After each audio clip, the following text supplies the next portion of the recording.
Meni түйшөлткөн чоң маселе бар. Мен аялым экөөбүз деңиз. Аялым экөөбүз баш кошуп жашаганыбызга 20 жылдан ашты. Ортобузда 4 балабыз бар. Чоңдору студент, кичинеси окуучу.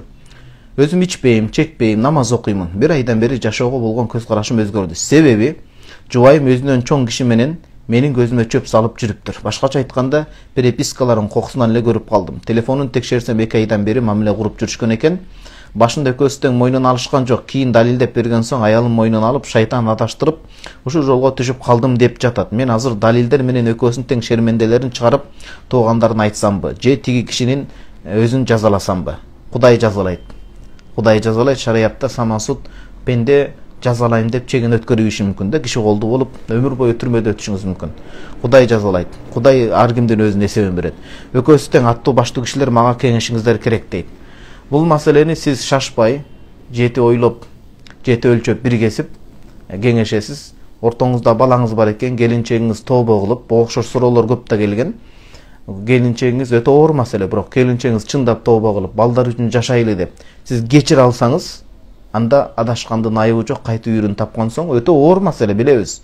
Бирок кечирим сурап, тообо кылып, балдар үчүн жашаш керек болсо, анда мындан кийинкисинде жашап кетишиңиз керек.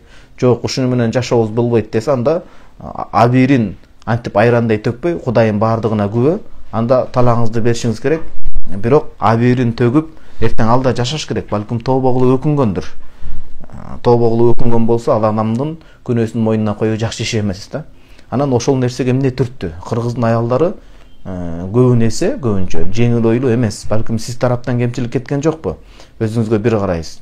Дээрлик жетиштүү көңүл бура албай калдыңызбы, кандай болду, ошону дагы сара эсеп салып чыгыңыз. Эмне себептен буга түрткү болуп барды деп жакшы себептерин карап. Тообо кылып өкүнсө тоготер жооп. Балдар үчүн жашайм десеңиздер, үй бүлөнү бузбай жашап кеткен жакшы. Ошол иштен биротоло жыйыштырып, жийиркенип токтоткон болсо, анан жок мен антип кечирип жашай албайм, мен кечире албайм десеңиз, анда башын бошотуп эле ажырашыш керек. Бирок аны уруп, бул токмакка алып жазалап, андай жолго уруксат эмес. Бирок албетте берки эркек менен сүйлөшөсүз.